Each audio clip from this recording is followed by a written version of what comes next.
qu'est-ce qu'on doit y rechercher?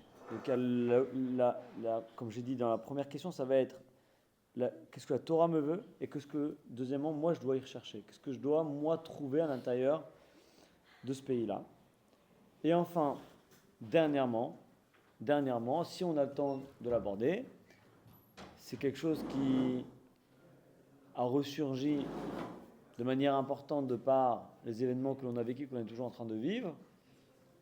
Quel doit être mon rapport à l'armée, qu'on appelle communément Tsahal? Comment est-ce que moi je dois m'identifier, ou est-ce que je dois m'identifier à cette armée? Et dans le cas échéant, est-ce qu'il y aurait une mitzvah où ce serait recommandé de se dire je vais aller à l'armée en Israël? Alors, quelqu'un qui est israélien, qui habite en Israël, la question ne se pose quasiment pas. Je dis bien quasiment pas parce qu'il peut y avoir des exemptions, des exceptions pour certains, mais quelqu'un qui habite en Israël, qui a l'obligation du service militaire, de toute façon, lui, la question ne se pose pas. Mais on va voir que, même pour celui qui a l'obligation d'y aller, dans quel but il y va? Je n'ai pas le choix, j'y vais. Mais l'état d'esprit que tu vas adopter au moment où tu vas y aller fera la différence. Est-ce que tu es en train d'accomplir une mitzvah ou tout simplement tu es en train d'essayer juste de combler un manque dans ta vie parce que tu n'as pas envie de faire d'études, parce que tu t'ennuies, parce que... Et on va voir que finalement, la différence, c'est vrai que pour un Israélien, ça va plus être idéologiquement, mais factuellement, il va devoir y aller quand même. Mais pour le français, la question se pose vraiment. Pourquoi est-ce que tu as envie d'aller? En fonction de ça, tu sais si ton choix est légitime ou pas. Alors, on va essayer de découper ce cours en 3 fois 15 minutes. Et entre chaque point, donc il y aura 3 points, grosso modo. Si vous voulez, on pourra poser des questions. Est-ce que vous avez en tête? Ok, n'hésitez pas. C'est un shiur que j'ai pas trop l'habitude de faire parce que ici, c'est une question de dire je suis sioniste, je suis pas sioniste. Est-ce que le juif français doit partir, encourager à partir?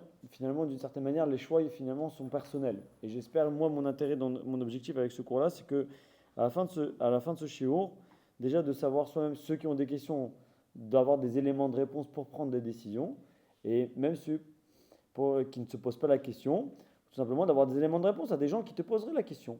Et encore plus, dernier point pour moi et je trouve qui est important, pour lequel c'est important également d'avoir des réponses, parce que moi par exemple je trouve insupportable quand c'est les personnes qui sont déjà là-bas qui nous donnent des conseils: venez, rejoignez-nous, qu'est-ce que vous faites en France? Non, non, non, non, non. Ça, il n'y a rien de plus insupportable que les donneurs de leçons, parce que c'est facile quand tu es là-bas de dire venez là-bas. Mais quand tu es dans ta vie d'ici, tu as des obligations, tu as des contraintes, tu as des objectifs, tu as une famille. C'est pas si facile de dire tu viens, l'antisémitisme, pas l'antisémitisme, le machin, l'insécurité, etc. Et encore une fois, et j'ai tendance toujours à penser que quand on a fait un choix, on a souvent envie que les gens fassent le même choix que nous. Pourquoi? Parce que d'une certaine manière, ça légitime encore plus notre propre choix. Je m'explique. Une personne, par exemple, qui a fait sa alia. Il faut savoir que moi, je connais beaucoup de personnes déjà, non seulement qui sont revenues, pour qui ça a été un échec, mais également beaucoup de personnes qui vivent mal leur alia.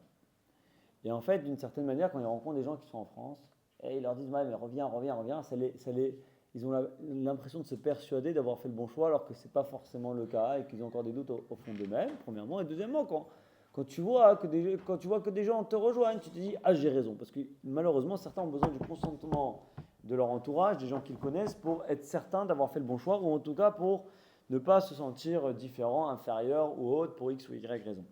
Donc moi je trouve que quand on aborde le sujet, c'est important de savoir quoi répondre. Parce que beaucoup de personnes, quand on leur dit mais alors, qu'est-ce que vous faites encore en France? Ah, bah, qu'est-ce qu'on fait encore en France? Mais on a encore plein de choses à faire en France. C'est pas un idéal, on n'est pas dans un mood idéal actuellement, c'est pas facile, mais on a encore des choses à faire. On a encore des choses à faire, à l'échelle communautaire bien entendu, parce qu'on a encore des milliers. Et on ne peut pas transférer 500 000 personnes comme ça du jour au lendemain. Il y a des personnes qui le peuvent, il y a des personnes qui ne peuvent pas, que ce soit financièrement, que ce soit à cause d'une situation familiale, que ce soit à cause par exemple de personnes qui ne peuvent pas laisser derrière eux leurs parents, que ce soit parce qu'il y a des personnes qui peuvent pas, qui ne trouveront pas le moyen de faire le même travail en Israël. Il y a mille et une raisons de comprendre et d'expliquer pourquoi une personne elle ne peut pas directement faire l'Alia.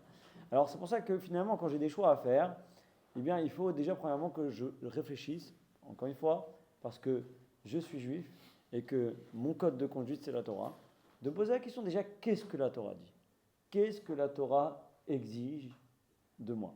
Alors dans un premier temps, je vais vous ramener pas mal de citations. Je ne vais peut-être pas toutes les faire parce que sinon je vais dépasser le quart d'heure. Le quart d'heure dédié à ce premier point. Mais je vais vous en donner quelques-unes que vous pouvez déjà travailler dans votre tête. Et après, essayer d'expliquer ce que la Torah, l'intention de la Torah et de nos Chachamim quand il parle de cette manière-là. Alors déjà, on va s'appuyer sur des psukim qui sont dans Parashat Maseh. Il y a marqué comme ça. Kadosh Baruch Hu, il dit, donne l'instruction, donne l'ordre à Moshe Rabbeinu d'entamer la marche vers Israël et la dernière étape. Vous savez que les bénis Israël ont tourné pendant 40 ans dans le désert suite à la faute des Méraglés, mais d'ailleurs des explorateurs qu'on a expliqué d'un certain point de vue la semaine dernière et qu'on va énormément également développer aujourd'hui d'un autre point de vue qui n'a aucun rapport avec ce qu'on a vu la semaine dernière. Et donc à cause de ça, ils ont erré, le Ham Israël a erré pendant 40 ans dans le désert. Et au bout de ces 40 ans, il y a la dernière étape. Ils sont derrière le Jourdain, d'accord, derrière le Jourdain. Donc il y a juste à traverser le Jourdain et on est en Israël, d'accord. Cette fameuse rivière qu'on n'arrête pas de citer là dans le slogan. C'est quoi, From River to the Sea, c'est ça, si je ne me trompe pas. Bref, cette fameuse rivière là. Kadosh Baruch Hu dit à Moshe Rabbeinu, parle aux enfants d'Israël, à Martha Alem, tu leur diras, merci. Kiatem overim et Yarden el Eretz Kenaan. Lorsque vous traverserez le Jourdain vers la terre de Canaan, anciennement, qui s'appelle désormais la terre d'Israël, vorachtem et kol yosheve haaretz. Donc a priori, c'est un commandement positif. Tu auras une mitzvah de conquérir toute la terre d'Israël, de la débarrasser de tous les habitants qui sont sur place. Veibatem et kol maskiotam et kol tsalme masechotam tabedu et kol bamotam tashmidu. Vous détruirez, en résumé, toutes leurs idoles. Veorashtem, donc première étape, la conquête, la guerre. Pourquoi? On va le voir plus tard, parce que Dieu ne donne pas l'ordre de tuer pour tuer. Okay? Alors là, bien entendu, on va rentrer peut-être dans quelque chose qui est plus délicat. Okay? Je ne pense pas que je vais passer sur BFM parce que je dis des choses comme ça, mais au final, on nous demande de tuer. On a l'air d'imaginer gratuitement. Vous allez et vous décapitez, vous tuez, vous détruisez tout ce qu'il y a, toute l'ancienne civilisation. Okay? D'ailleurs, c'est ce que certains veulent nous reprocher. Mais pourquoi Dieu n'exige pas d'agir de cette manière sans raison? Parce que les peuples qui résident dans ce pays-là ont un comportement abject, répugnant, horrible, que ce soit en termes d'idolâtrie, que ce soit en termes de mœurs, de débauche. Et donc, si vous préférez, Dieu demande au Ham Israël d'être le bras armé de sa volonté, qui est que sur la terre d'Israël, il ne peut pas y avoir de tel comportement. Un tel comportement ne peut pas être accepté sur la terre d'Israël. Comportement, je répète, de débauche, d'idolâtrie, dans lequel il n'y a pas de limite aux mœurs.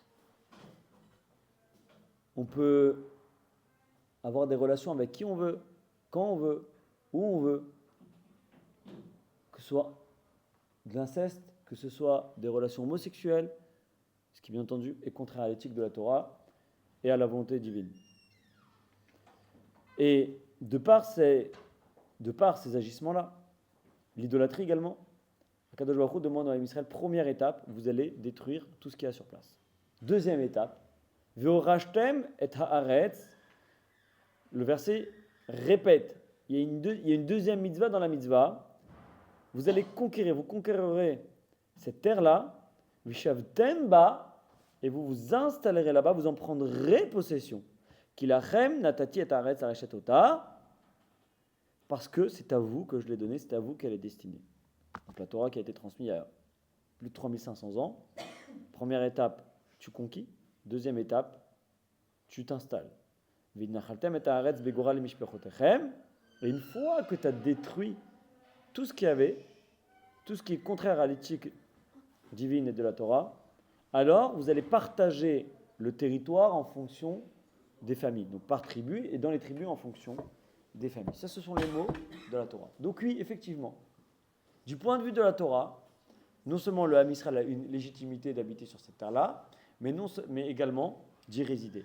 Et, c'est très important, on essaiera de revenir dessus par la suite, mais l'obligation de ne s'installer sur la terre d'Israël n'intervient qu'une fois qu'on a éliminé tout ce qu'il y avait auparavant. Pourquoi ? Parce que ce qu'il y a auparavant, quand on dit ce qu'il y a, c'est les peuples qui y résident auparavant, ne peuvent pas nous permettre à nous de vivre sur la terre d'Israël telle que Akadosh Baruch Hu l'entend.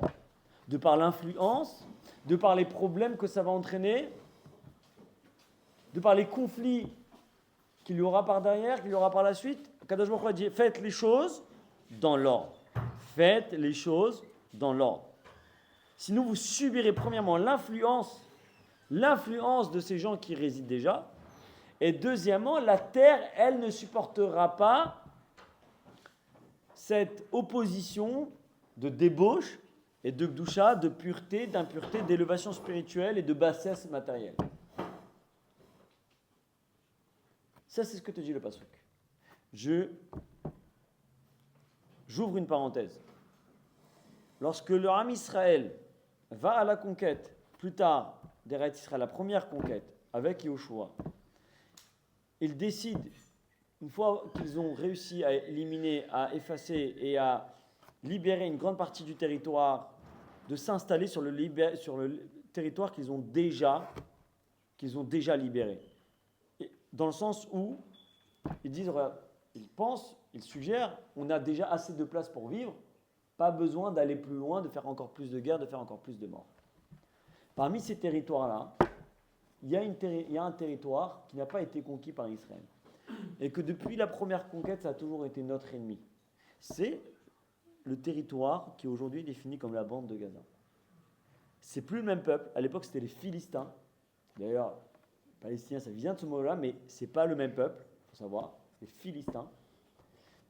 Et le Ham Israël, à ce moment-là, a eu en quelque sorte la fainéantise a eu la flemme d'aller jusqu'au bout, en se disant, ça va, on les laisse là-bas, ils nous dérangent pas.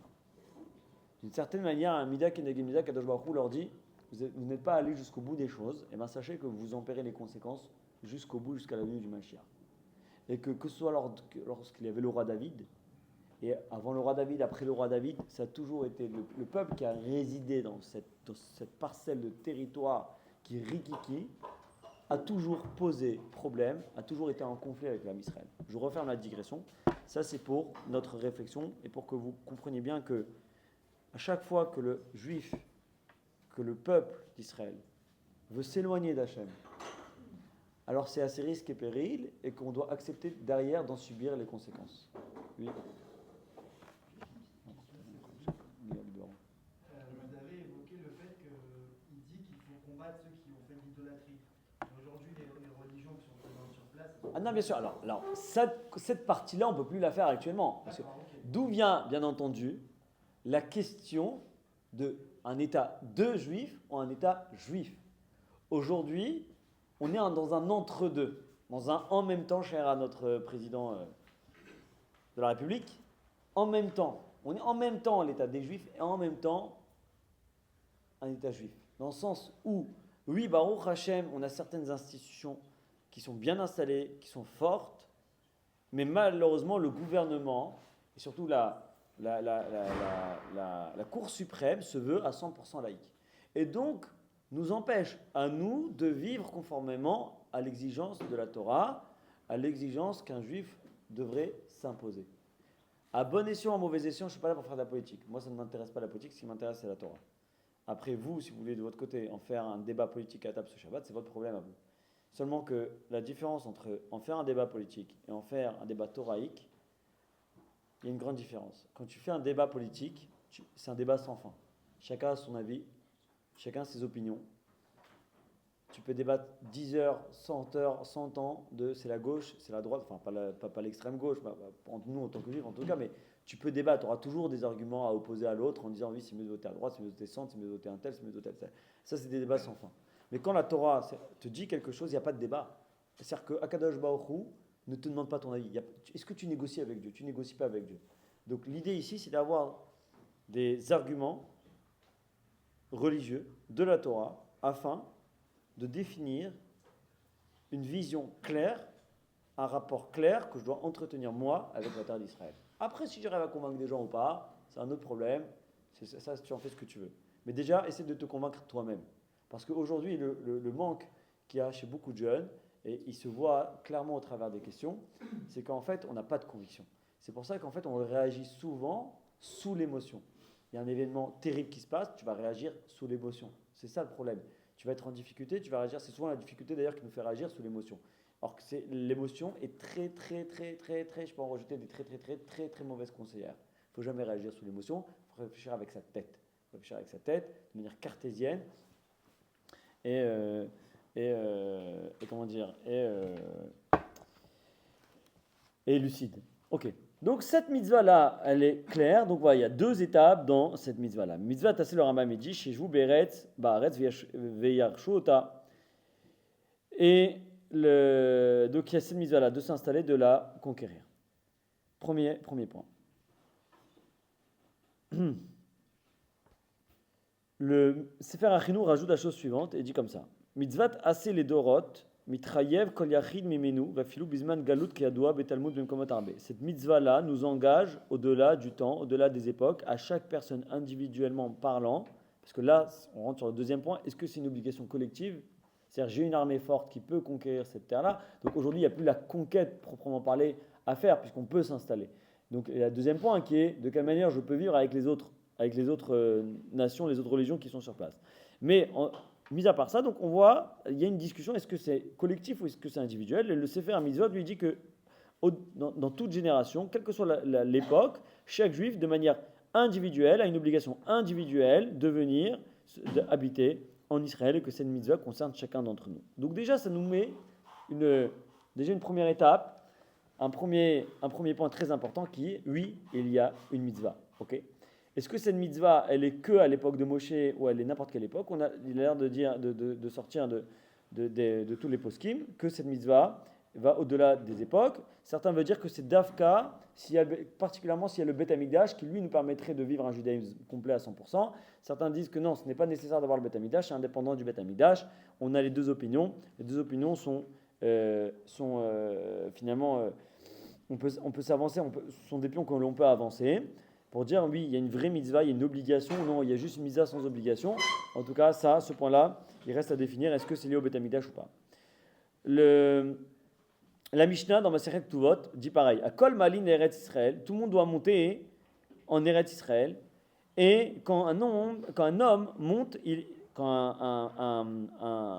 un balabait, on va dire un père, un chef de famille, voilà, un chef de famille monte en Israël, il peut contraindre toute sa famille à venir monter en Eretz Israël avec lui, parce que c'est une mitzvah qui concerne Echad ha'anashim, ve'echad ha'anashim, que ce soit les hommes et les femmes. À savoir qu'il y a une marloquette dans Aposkim également. Si j'ai un des deux conjoints qui ne veut pas aller en Israël, ou s'ils habitent en Israël, un des deux qui veut quitter Eretz Israël. Tu habites en Israël, un des deux conjoints veut quitter Eretz Israël, ou on habite en France, on est en couple, un des deux conjoint veut monter en Eretz Israël. La Gemara dit, c'est une raison valable de divorce. C'est une raison valable de divorce. S'il y a une opposition entre un homme et sa femme, entre une femme et son mari, je veux aller en Israël, je ne veux pas aller en Israël. Si on est en France, par exemple, la femme peut exiger à son mari le divorce pour monter en Eretz Israël. Pareil, le mari peut divorcer sa femme. Normalement, quand un homme donne le guet, il doit payer un dédommagement. Mais si la femme refuse d'aller en Eretz Israël, alors encore une fois, là je suis juste dans les règles. Après on va parler, si vous voulez, un peu de pédagogie, on va nuancer un peu tout ça, mais il y a la halakha stricte, et après il y a les cas particuliers, les conditions particulières de chacun. Mais dans l'idée, il y a cette possibilité-là, et en quelque sorte, une femme perd tous ses droits de protection si elle s'oppose à son mari dans une volonté certaine d'aller en Eretz Israël, et vice-versa également, s'ils habitent en Israël et qu'un des deux veut quitter Eretz Israël, les droits sont prioritairement à celui qui veut rester en Israël par rapport à celui qui veut quitter Eretz Israël. Donc si je m'arrête à ça, vous allez me dire, c'est clair, net, précis, on est contraint, forcé d'admettre que oui, on a cette obligation-là, on a cette contrainte-là, et qu'un juif, dans l'absolu, il doit tout mettre en exercice pour essayer d'aller en Israël. Mais il y a un mais. Par exemple, Tosot lui dit que s'il y a une sakana, alors c'est plus trop le cas actuellement, s'il y avait une sakana à l'époque, il devait prendre le désert, traverser la mer, s'il y a une sakana, un danger de traverser la mer, de prendre la route pour aller en Israël. Encore une fois, à l'époque, quand tu allais en Israël, c'était une route qui durait pendant 2 semaines, un mois en fonction de d'où tu venais, qui était vraiment très dangereuse. Alors, le danger te permet de passer outre cette mitzvah et de ne pas te contraindre à aller en Israël. Donc, s'il y a un danger, la mitzvah saute. Il n'y a pas, face à ce danger-là, ce n'est pas une mitzvah pour laquelle tu dois te mettre en danger. C'est intéressant également. Est-ce que j'ai une mitzvah de me mettre en danger pour la terre d'Israël ? Réponse, d'après Tosot, il n'y a pas cette mitzvah-là. J'avance un petit peu. Je vais voir, j'avance à un autre enseignement qui dit la chose suivante. Tanou Rabbanan, nos sages ont enseigné. Léolam, dans Adam Beret Israël, un homme doit faire son maximum pour habiter en Eretz Israël, à Filou Be'ir Sheruba Ovde Kochavim, même si c'est une ville où il y a un grand nombre, une majorité de non-juifs, malgré tout, il vaut mieux habiter dans une ville en Israël avec des non-juifs que d'habiter en Chutz Laaretz avec des juifs dans une ville où il n'y a que des juifs. Val Yadour be Chutz Laaretz va Filou Be'ir Sheruba Israël. Il vaut mieux habiter dans une ville en Israël avec une ville où il y a une grande majorité de goïm, plutôt que d'habiter en dehors d'Israël dans une ville où il y a une majorité de juifs. Ça, c'est pour te montrer la grandeur de Eretz Israël. Chez Kol Hadar Beret Israël, retenez bien cette phrase. Chez Kol Hadar Beret Israël, Domé Kemi Sheyeshlo Eloka, Vechol Hadar Bechutz Laaretz, Domé Kemi She'enlo Eloka. On a marqué comme ça. Cette phrase, elle est terrible. Tout celui qui habite en Israël ressemble à une personne qui a un Dieu. Et tout celui qui habite en dehors d'Israël ressemble à une personne qui n'a pas de Dieu. C'est terrible ou pas ? C'est-à-dire que je suis athée. La Gemara a l'air de dire si j'habite en dehors d'Israël, et que entre guillemets je rajoute et que j'ai la possibilité d'aller habiter en Israël, il y a quelqu'un à la porte, et que j'ai habité d'aller en Israël, eh bien ça ressemble à une personne qui est athée. Pourquoi tu n'irais pas en Eretz Israël ? C'est terrible ou pas ? Attends, cette phrase elle est terrible ou pas ? Juste je la complète.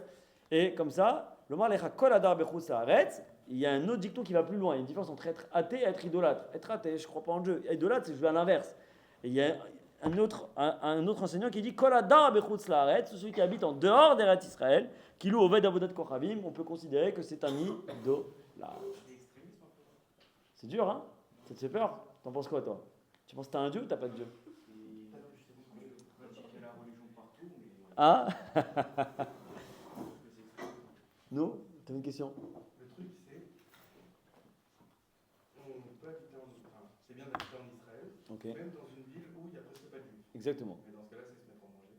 Alors, on a dit, le danger, tu n'es pas en danger. Alors, on parle qu'ils ne vont pas te buter, d'accord ? Qu'il n'y a pas de ce danger de mort. Effectivement, s'il y a un danger de mort, ok, c'est hypothétique. Imagine, il y a une ville où il y a des mormons très pacifistes, je ne sais pas, en Israël, d'accord ? Et toi, bon, ça te dérange parce que tu dis, je préfère déjà en Israël, mais bon, tu n'as pas le choix. Pourquoi tu as trouvé là-bas un petit studio pas cher, l'héritage d'une arrière-grand-mère que tu t'es découvert, tu sais, j'en sais rien, voilà, t'as attaqué là-bas, bam, ok ?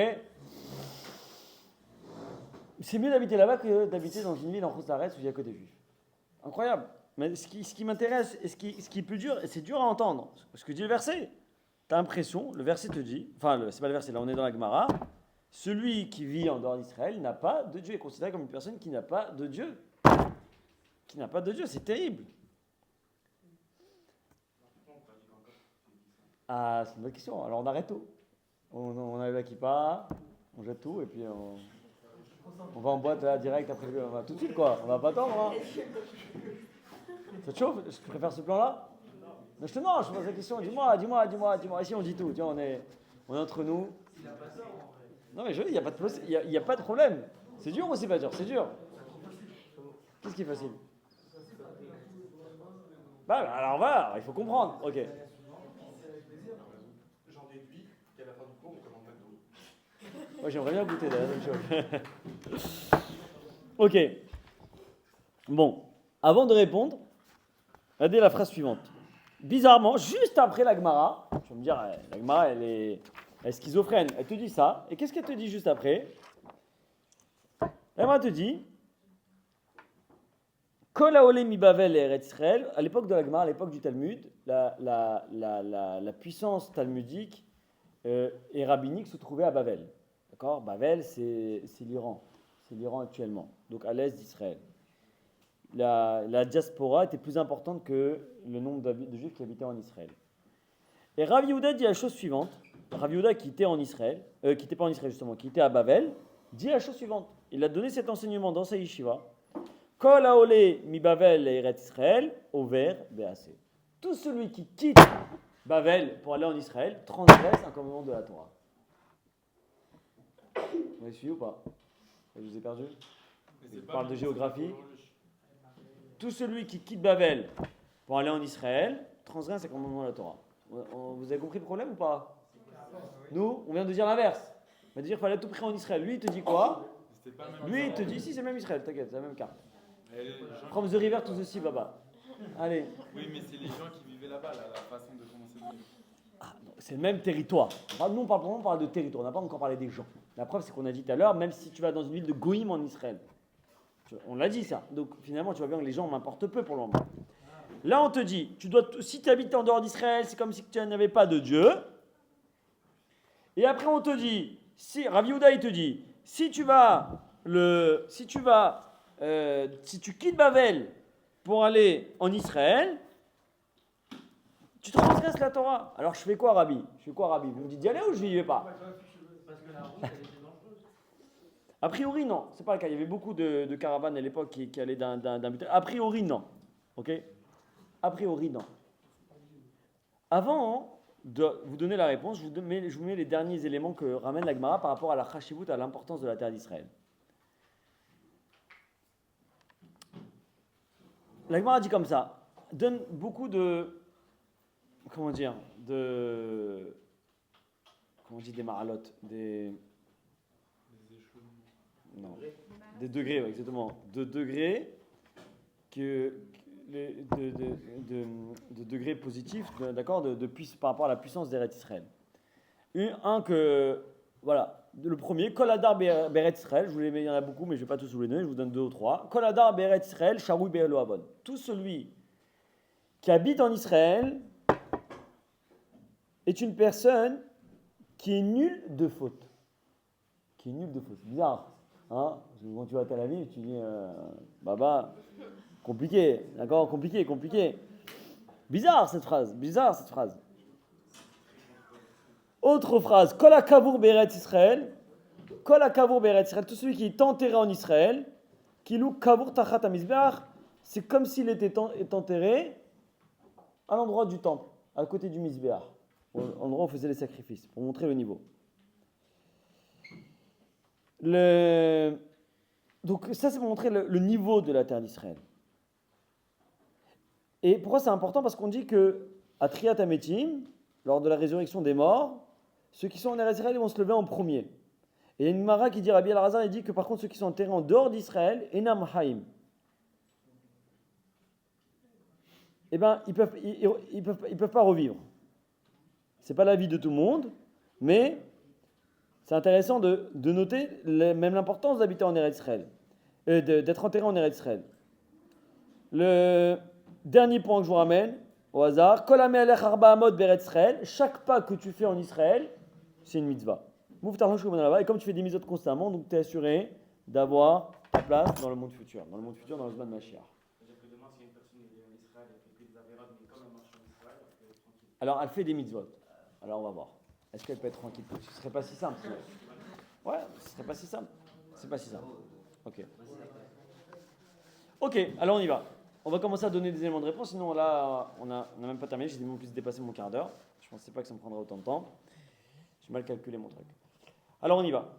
Déjà, on va essayer de résoudre une contradiction.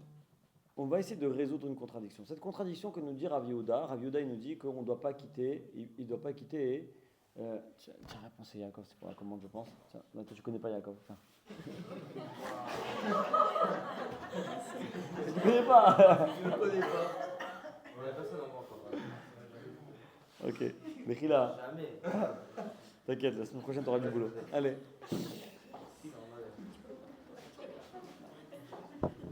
Ok. Ouais. Avant de répondre, je vais d'abord, je pense qu'au travers de ce que nous disent de cette histoire-là, vous aurez tous les éléments de réponse. Je reprends dans les mots cette fois. Je dis cette fois parce que la semaine dernière, je ne l'ai pas trop dit dans les mots, mais les mots sont importants. L'histoire des Meragelim, l'histoire des explorateurs. Donc, le début de l'histoire, vous la connaissez. Le Ham Israël demande à savoir où est-ce qu'il va mettre les pieds. Donc, il demande à Moshe Rabbeinu d'envoyer des explorateurs en Israël pour lui dire, pour être rassuré et savoir ce qui se passe en Israël. On a expliqué la semaine dernière la faute, la gravité de cette démarche-là, dans le sens où tu as un problème. Dieu t'envoie dans une destination, tu n'as pas confiance en Dieu, c'est un problème de confiance en Dieu.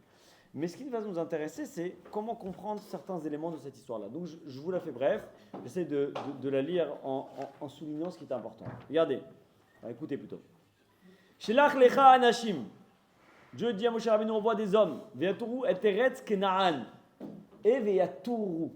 La tour, c'est explorer. Ils vont se promener. La tour, on a l'impression qu'ils vont se balader, ils vont faire un tour. Dans la terre de Kenaan, Acharani noten ibn Israël que je vais donner au Ham Israël. Moshe les a envoyés, et c'était pas n'importe qui, c'était des gens de grande importance. Je saute une partie de l'histoire. Une fois qu'on a cité les noms, on répète Vaishlach Otam Moshe. Moshe les a envoyés la tour et Eretz Kenaan pour explorer la terre de Kenaan. Vayomer Aleem, Moshe leur a dit Alouzé, Banegev, Alitem et Tahar. Vous allez monter là-bas, vous allez monter sur la montagne. Et quoi? Qu'est-ce que vous allez faire là-bas? Uritem et Haaretz Mahi. Vous verrez, qu'est-ce que c'est que cette terre-là? Mahi. C'est quoi? Moshe leur dit, vous allez regarder. Bah oui, on va faire quoi alors? On va faire du shopping. On y allait pourquoi? Moshe leur dit, Uritem et Haaretz Mahi. Vous regarderez, qu'est-ce que c'est que cette terre-là? Pourquoi Moshe il a dit Uritem, vous regarderez, vous verrez, qu'est-ce que c'est que cette terre-là? Et Moshe il a dit Mahi, qu'est-ce que c'est que cette terre-là? Mais tu sais très bien ce que c'est cette terre-là. Kadosh Baruch Hu te l'a déjà dit. Pourquoi Mahi? Mahi. Pourquoi Mahi? Qu'est-ce que c'est? Est-ce que ce peuple-là est fort ou il est faible? Est-ce qu'il est nombreux ou est-ce qu'il est puissant? Mais pourquoi est-ce que Moshe, toi, tu demandes ça? Est-ce que toi, Moshe Rabbeinu, tu as besoin de ça? Tu n'as pas besoin de ça, tu la connais l'histoire, tu sais ce qu'il y a là-bas. Pourquoi tu leur dis de regarder à eux? Déjà, premièrement, regardez, c'est sûr que déjà le mot la tour, tu as l'impression qu'ils sont partis se balader. Deuxièmement, vous regarderez. Deuxièmement, et en plus, ils sont forts, ils ne sont pas forts. Et cette terre-là où ces gens-là habitent, c'est quoi cette terre où ces gens-là habitent? Et cette terre-là où ces gens-là habitent, bah oui, ils habitent où alors? Et cette terre-là, Atovahi Imra'a. Est-ce que cette terre-là, elle est bonne ou elle est mauvaise? Vous allez regarder là-bas, est-ce que cette terre-là, elle est bonne ou elle est mauvaise? Attends. On va où là? On va en Israël. Qui nous a demandé d'aller en Israël? Dieu. Pourquoi est-ce que Dieu nous a demandé d'aller en Israël? Parce qu'il a promis cette terre-là à Abraham et nous, parce que c'était la terre où là, il y a le plus de bracha possible. Moshe Rabbeinu nous demande aux Meragelim, aux explorateurs, d'aller voir est-ce que cette terre-là est une bonne destination ou une mauvaise destination.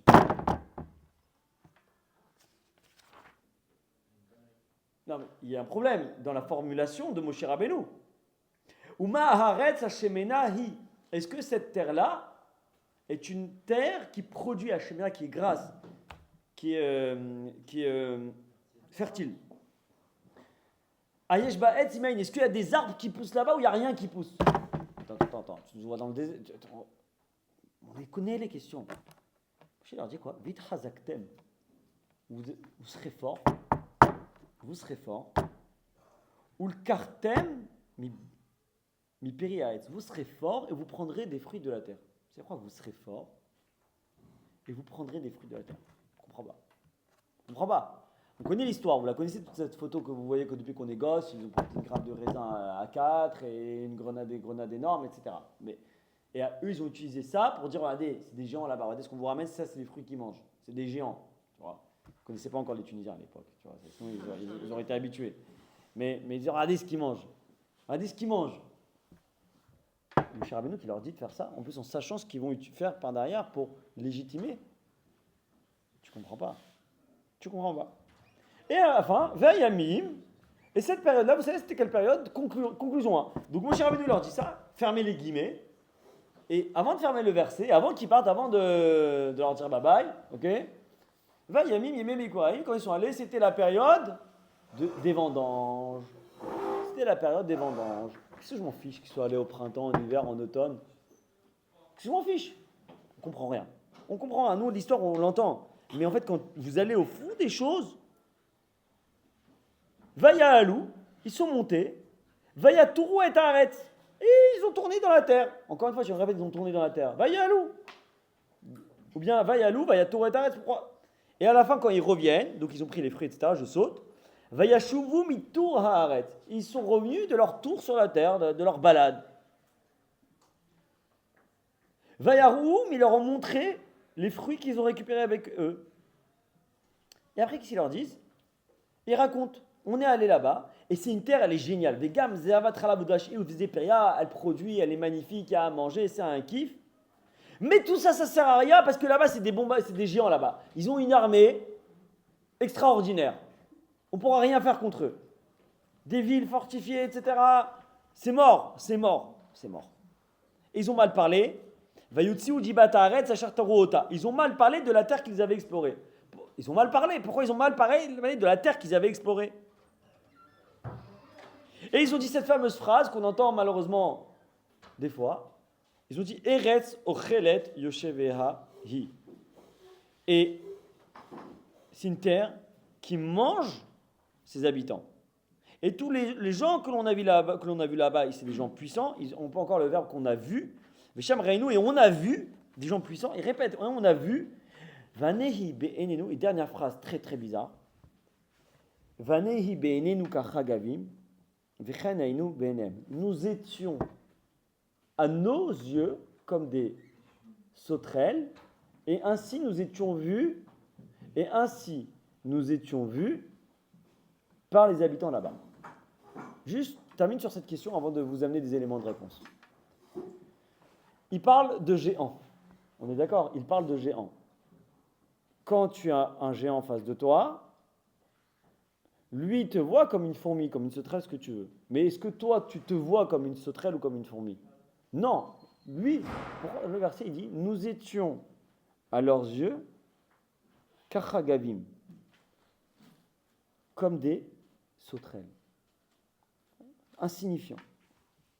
Et ainsi, après, l'histoire part de travers. Et Akadosh Baruch Hu, voilà, punit le Ham Israël, vous n'allez pas rentrer, etc., etc. Avant de répondre, ok, il y a marqué comme ça. Il y a marqué qu'à la fin de la parashat Shelach Lecha, il y a la mitzvah de Tzitzit. Il y a la mitzvah de Tzitzit. Et dans la mitzvah de Tzitzit, on dit que de la mitzvah de Tzitzit, c'est la réparation de la faute des explorateurs. Ok, c'est la faute, c'est la réparation de la faute des explorateurs. Il y a marqué pourquoi? Parce que Vaya lachem les Tzitzit.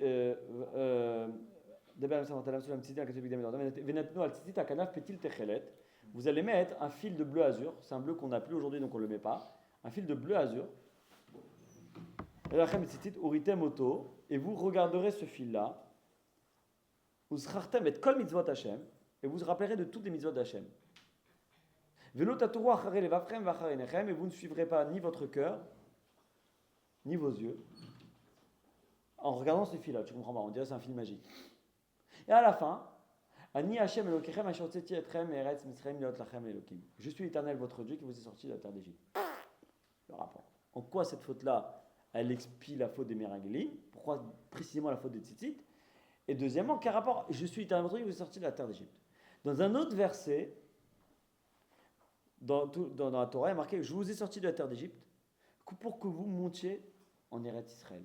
Le même verset, mais au lieu de s'arrêter, je vous ai sorti de la terre d'Égypte pour être pour vous un Dieu, le verset nous dit, je vous ai sorti de la terre d'Égypte pour que vous alliez en Eretz Israël, pour que je sois pour vous un Dieu.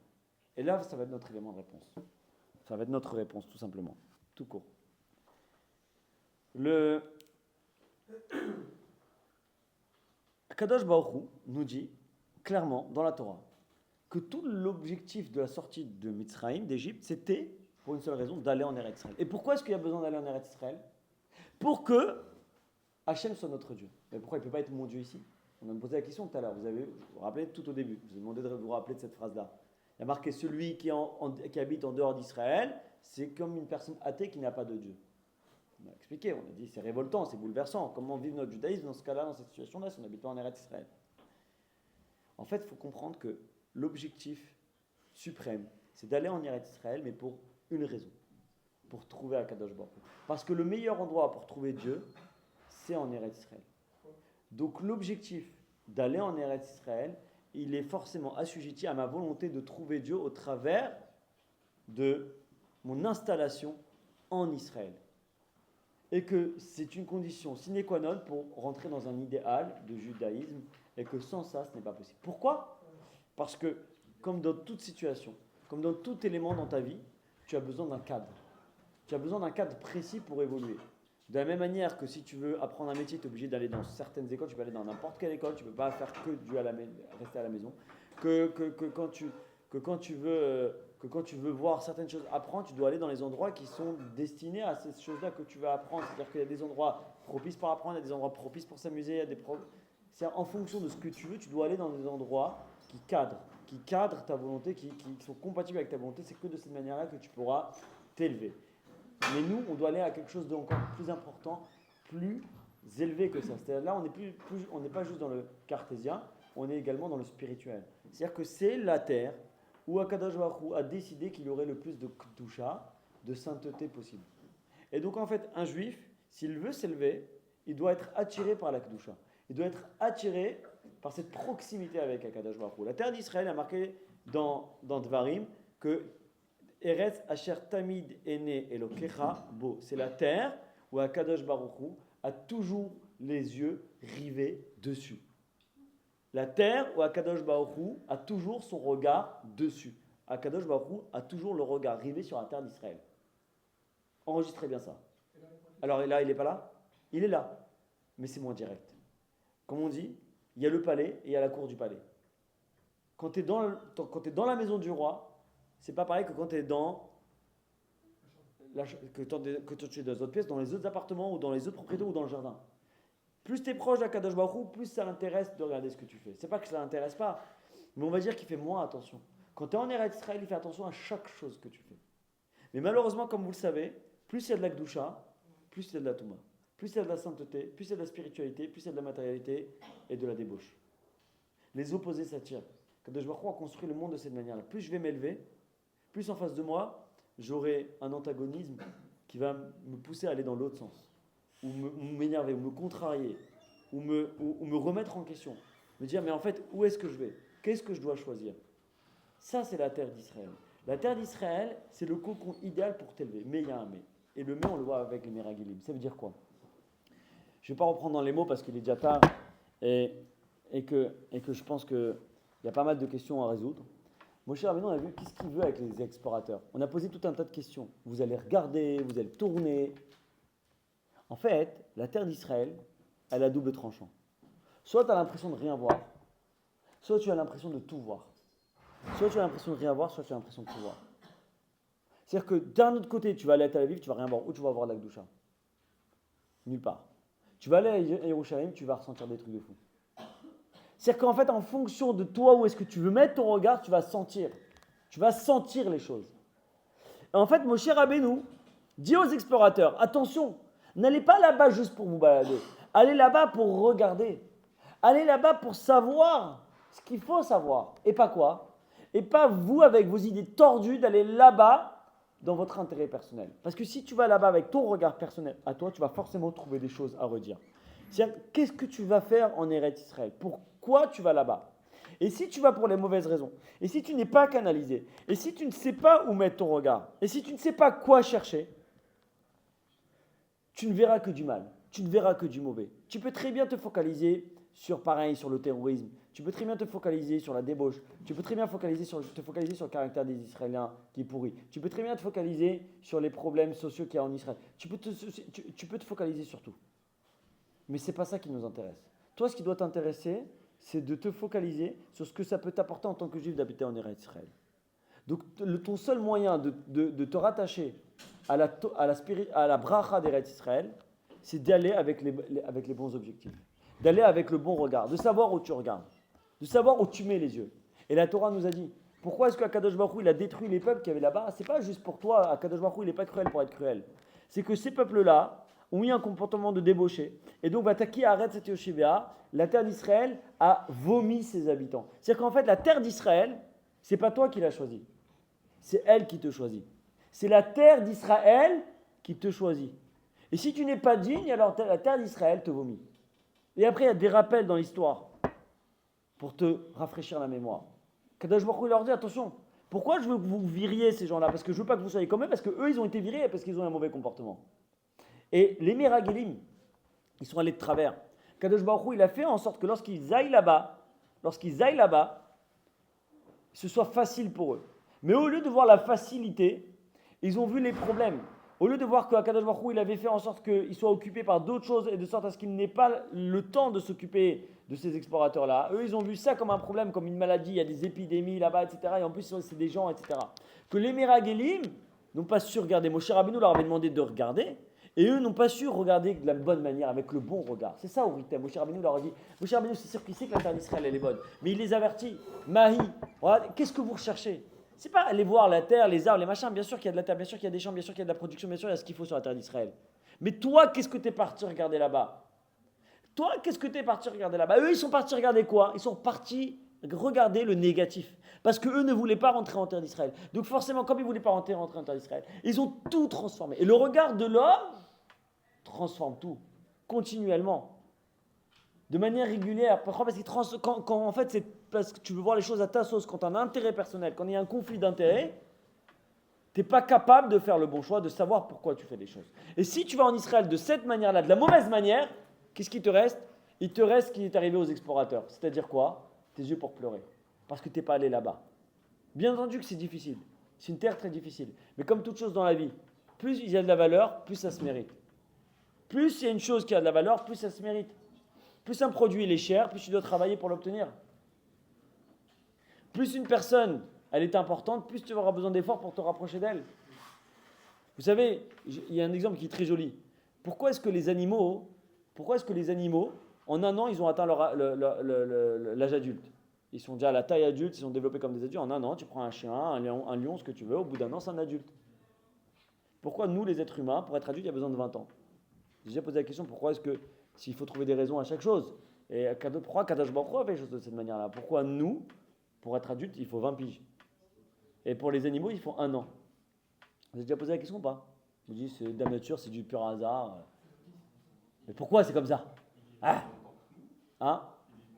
Mais c'est proportionnel. Et pourquoi Kadosh Baruch Hu, il a fait qu'il vit moins que nous? Pourquoi eux, cette raison avec 1 an d'adulte, où on aurait pu vivre 100 ans, mais être grand en 1 an? Ou on aurait pu vivre 20 ans, et puis, tu vois, je sais pas. Ils n'ont pas la notion d'éducation. Oui, c'est sûr que... Ils sont moins intelligents, donc ils regardent moins à droite à gauche. Et donc? Ils se concentrent sur l'objectif. Et donc quoi? Nous, on arrivera. Moi, je te demande pourquoi Dieu a décidé de... Je vous explique, je vous fais une réponse très brève. Parce que c'est une petite digression. Mechila.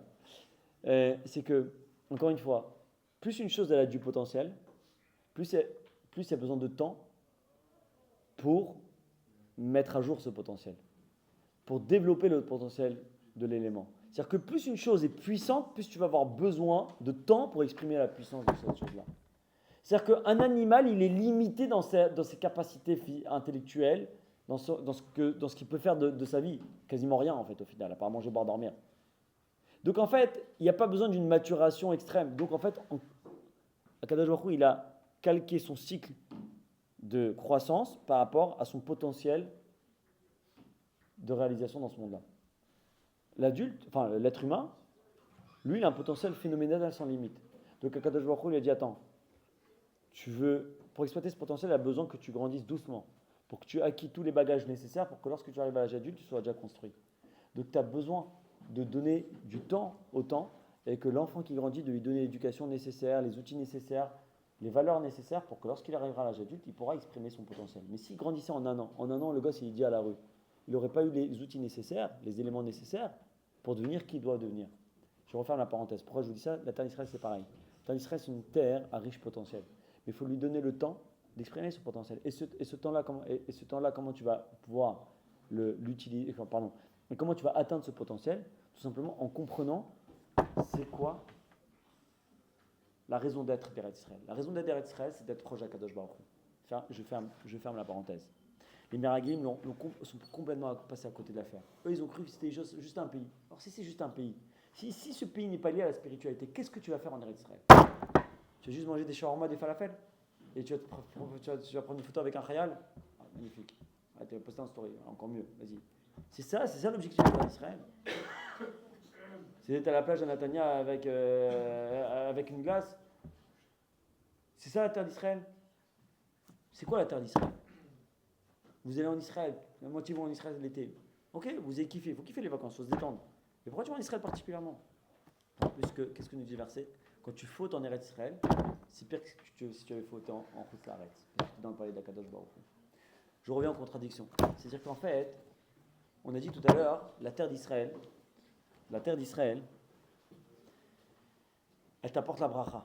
Celui qui habite en dehors d'Israël, c'est comme s'il n'avait pas de Dieu. De qui est-ce qu'on parle? On parle d'une personne qui est à même de s'élever spirituellement, qui sait que l'idéal c'est d'aller en Israël et que tu ne pourras pas jamais être aussi proche d'Akadosh Baruch Hu que si tu étais en Eretz Israël. Toi qui as cette conviction-là, alors pourquoi tu vas pas en Israël? Pourquoi est-ce que tu vas pas en Israël? Tu veux te rapprocher d'Akadosh Baruch Hu, tu sais que l'idéal juif c'est aller en Israël. Alors toi, tu dois aller en Israël. Pourquoi est-ce que tu vas pas en Israël? Pourquoi est-ce que tu n'as pas cet objectif? Après, il y a des raisons qui peuvent, il y a des circonstances atténuantes. Mais l'idéal, c'est d'aller en Israël. Et si une personne elle dit non, on parle d'une personne qui peut. On parle d'une personne qui peut, techniquement parlant, matériellement parlant, elle peut aller en Israël. Elle dit non, moi je préfère vivre mon judaïsme ici. Je ne veux pas bouger. C'est une faute. C'est une faute. Pourquoi est-ce que Rabbi Yehuda dit l'inverse? Rabbi Yehuda dit celui qui quitte Chutz La'aretz Babel pour aller en Eretz Israël, il commet une faute. Pourquoi? Parce que là, on est dans un autre objectif. Parce que, à l'époque où Rabbi Yehuda parle, la force de la Torah, elle est à Babel. Donc, si tu vas en Israël, tu vas être en déclin spirituel. Tu vas décliner spirituellement. Aller en Israël pour décliner spirituellement, c'est une faute. C'est une faute très grave. Et que Akadosh Baruch Hu te reprochera. C'est-à-dire que ce qui doit déterminer ton choix d'aller en Israël, c'est pas la sécurité, c'est pas l'antisémitisme, c'est rien de tout ça. C'est pourquoi tu vas en Israël. Pour t'élever ou pour régresser. Et même, tu sais quoi, pour rester le même. Si tu fais ça, si tu vas là-bas, c'est une faute. C'est pas ça, Israël. Si tu comptes pas évoluer spirituellement, si tu comptes pas grandir, si tu comptes pas devenir plus pratiquant, reste en Chutz La'aretz. Reste en Chutz La'aretz. Et d'ailleurs, tu vois bien tous les problèmes qu'on entend sur des gens qui vont en Israël. Pourquoi? Parce qu'ils ne vont pas dans un cadre équilibré. Soit parce qu'ils vont aller par peur, ou même s'ils ne sont pas allés par peur, ils sont allés pour le kiff, pour le soleil, pour le machin, pour le truc. Ça, c'est des mauvaises raisons. Et là, quand tu vas là, tu vas droit dans le mur. Tu vas droit dans le mur. Tu vas droit dans le mur. C'est ça que nous disent nos Chachamim, mais c'est ça que dit la Gemara. C'est pour ça qu'on a que ces contradictions. Tu ne peux pas aller en Israël. Israël, ce n'est pas juste en Israël. Il n'y a pas de patriotisme. Ça n'existe pas le patriotisme chez nous. C'est je suis la Torah ou je ne suis pas la Torah. Si tu vas en Israël, parce que tu dis c'est une terre de Torah, c'est une terre de judaïsme, dans laquelle je vais continuer à exprimer mon judaïsme, le renforcer et grandir au travers de cela. Et donc en conséquence, forcément, ton choix ne sera pas le même quand tu vas choisir où tu vas habiter. Déjà, tu fais toute la différence. Quand tu vas pour t'amuser, qu'est-ce que tu choisis? Bravo. Quand tu veux grandir, idéalement, si tu as les moyens, tu vas où? Tu vas à Yerushalayim. C'est-à-dire que dis-moi où tu fais ta alia, je te dirai qui tu es, je te dirai quelle sera ta alia. Il y a des endroits qui ne sont pas que à Jérusalem, où ils sont très beaux. Et tu peux très bien aller à Nathalie, Baruch Hashem, il y a des très belles institutions qui sont développées. Mais qu'est-ce que tu recherches? Tu as les enfants, où tu vas les mettre? Tu as réfléchi? Où tu vas en Israël, c'est bon. C'est marqué en hébreu, c'est kasher. Non. C'est pas marqué en hébreu, c'est kasher. C'est pas marqué en hébreu, c'est kasher. Et même, on est loin de là. Malheureusement, on est très, très, très, très loin de là. Parce que, encore une fois, ça dépend. Exactement. Si tu fais les choses de manière tordue, et effectivement, tu prends le risque de te perdre religieusement. Et si tu te perds religieusement, c'est catastrophique. Hein? Si déjà tu te perds, oui, perds-toi ici. Oui, mais c'est ce que te dit la Gemara. Si déjà tu veux te perdre, va te perdre ici. Perds-toi ici. Il vaut mieux te perdre ici que de te perdre là-bas. Parce que là-bas, Kadosh Baruch Hu, il t'entend en tournant. Ici, il est plus patient. Parce qu'il dit, bon, vous êtes avec les non-juifs, donc c'est pour ça que c'est difficile pour vous, etc. Tu te perds là-bas, Kadosh Baruch Hu, il te dit, il n'y a aucune raison que tu te perdes. Il n'y a aucune raison que tu te perdes en Eretz Israël. Si tu te perds, c'est parce que toi, tu as voulu te perdre. Comme les Meragilim, comme les explorateurs. Pourquoi est-ce que ça leur a été reproché? Ils peuvent avoir une erreur de jugement. Tu les as envoyés regarder. Moshe Rabbeinu leur a dit, dites-moi, allez voir si c'est bien, si c'est mauvais. Non, parce qu'ils sont allés avec la volonté de se perdre.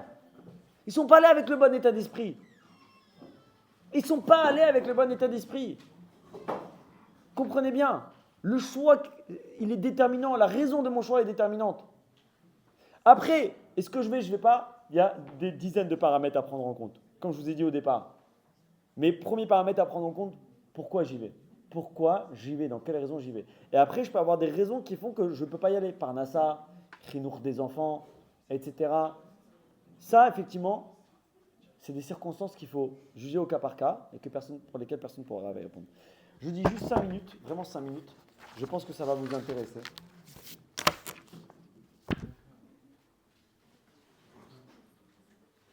C'est un point je pourrais parler une demi-heure, mais je vais vraiment parler en 5 minutes, juste pour vous donner l'idée. Après, ceux qui veulent en débattre, avec plaisir. La mitzvah de faire l'armée. La mitzvah de faire l'armée.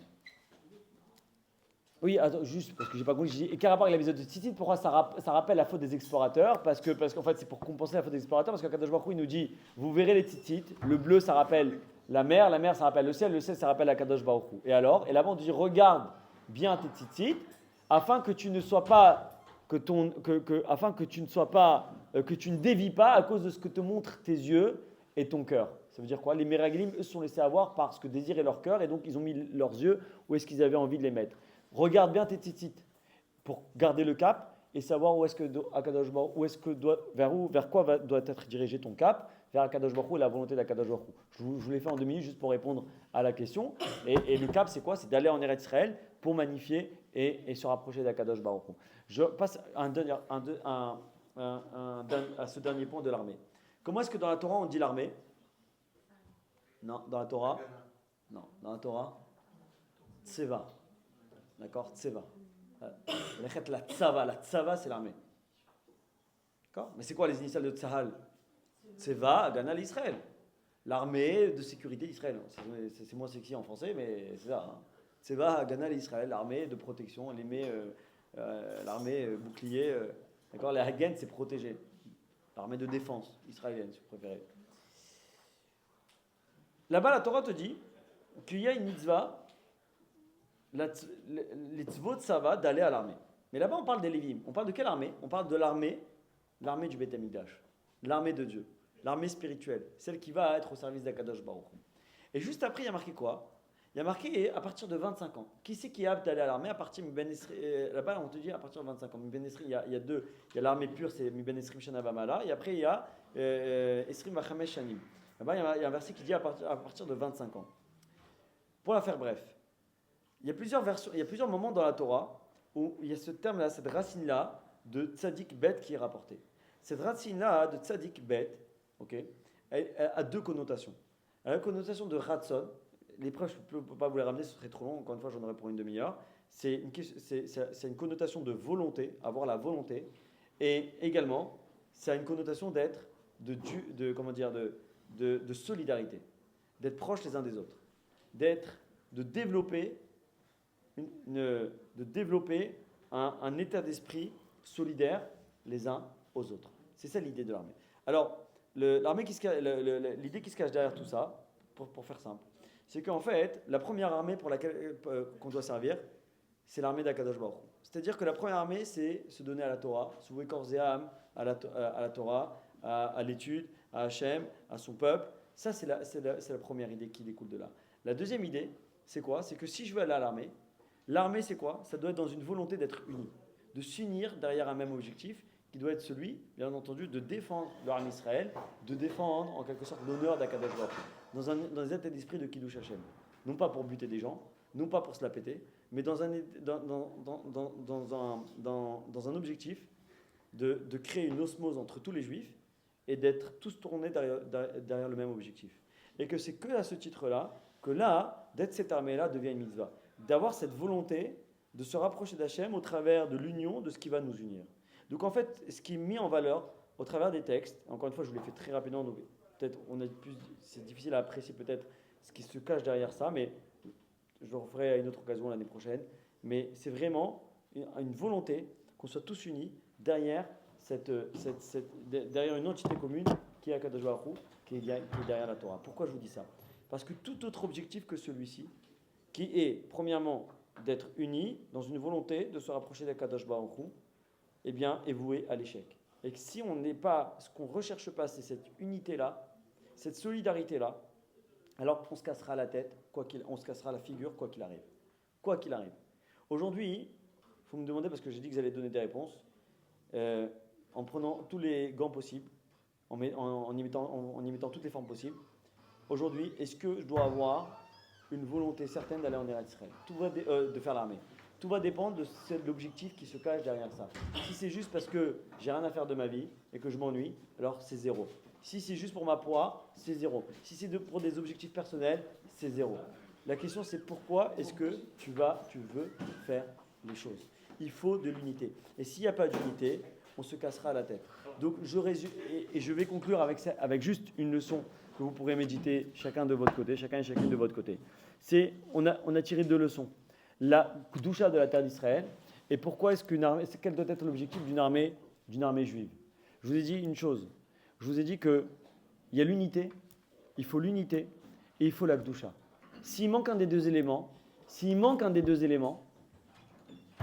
alors on va droit dans le mur. On va droit dans le mur. Et je vous invite à réfléchir au contexte actuel qui a mené à tous les problèmes que l'on vit aujourd'hui. Le manque d'unité en Eretz Israël, il est flagrant. Dès qu'il y a un manque d'unité, il ne peut pas y avoir de bracha. Et quand on est désunis, alors à Kadosh Baruch Hu, parce que vous allez dire, on a dit le Hachem, parce que c'était pour répondre à une des premières questions qu'on a posées, on a dit que les yeux d'Hachem, ils sont rivés sur Eretz Israël. Alors il était où Hachem? Si on n'est pas unis, si on n'est pas entre nous, alors à Kadosh Baruch Hu trouvera le moyen de t'unir à nouveau. Et s'il faut te mettre une claque pour t'unir à nouveau, alors il te mettra une claque.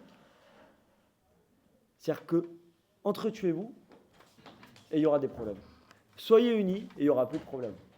Et il n'y aura plus de problème si on est unis. Il faut comprendre que, premièrement, c'est le manque d'unité.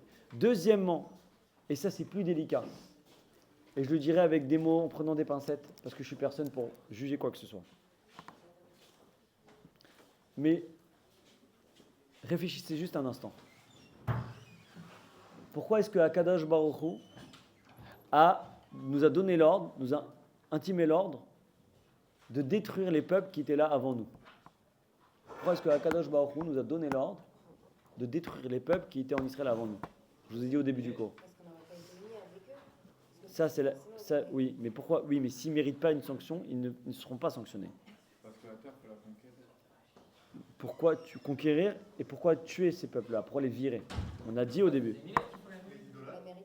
Non, ça, la mérité, c'est autre chose. C'est les mitzvot, etc. Mais on a dit, Dieu ne demande pas de tuer pour tuer. Si ces peuples-là ont été... Parce qu'on ne peut pas ramener la pureté là où il y a le. Qu'est-ce que faisaient ces peuples-là? Débauche.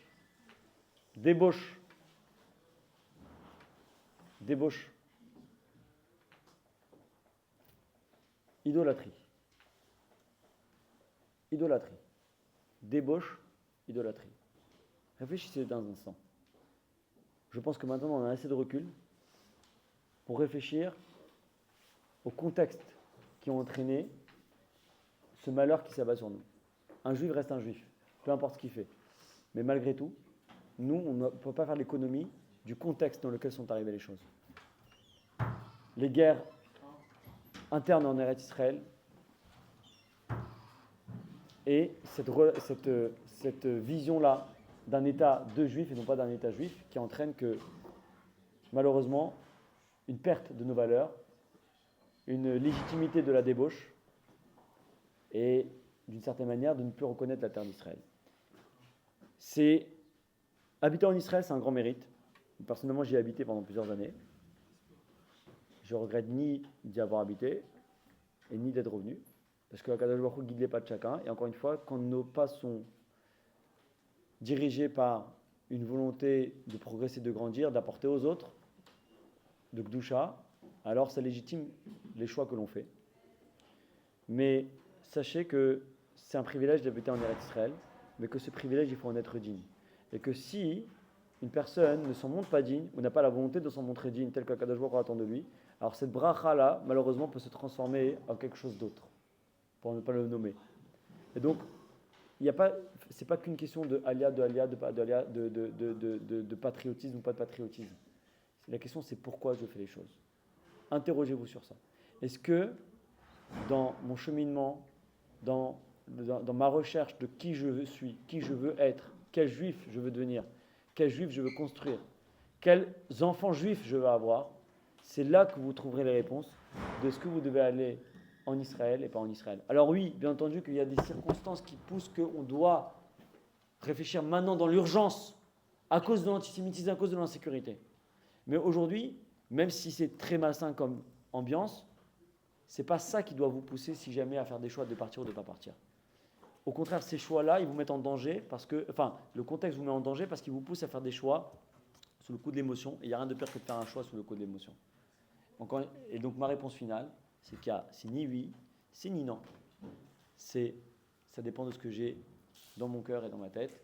Et ne pas faire la même erreur que les Meraglim, que les explorateurs. Ma vision ne doit pas être faussée justement par ces émotions-là et par des objectifs personnels, mais par une seule route, la route et le cap de la Torah. Donc ceux qui sont dans cette réflexion-là, je peux juste vous souhaiter de faire les meilleurs choix possibles pour que vous puissiez bénéficier de toutes les brachot justement et de la Gdusha de Eretz Israël. Bon. Donc là, on va manger à un très bon restaurant, je vous conseille, il s'appelle Misbar dans la rue Turin. Et pour toutes les personnes qui étaient avec Olami 20 à Marseille, avec Olami 20, allez voir Ilan Memoun, il vous donnera quelque chose, ok? C'est pas juste pour les autres, c'est pas sympa. Non mais... Ah non, ça se fait pas. Fallait venir Mais au t'as Shabbat. le groupe Marseille, on va sur le groupe Marseille, il y a Roule,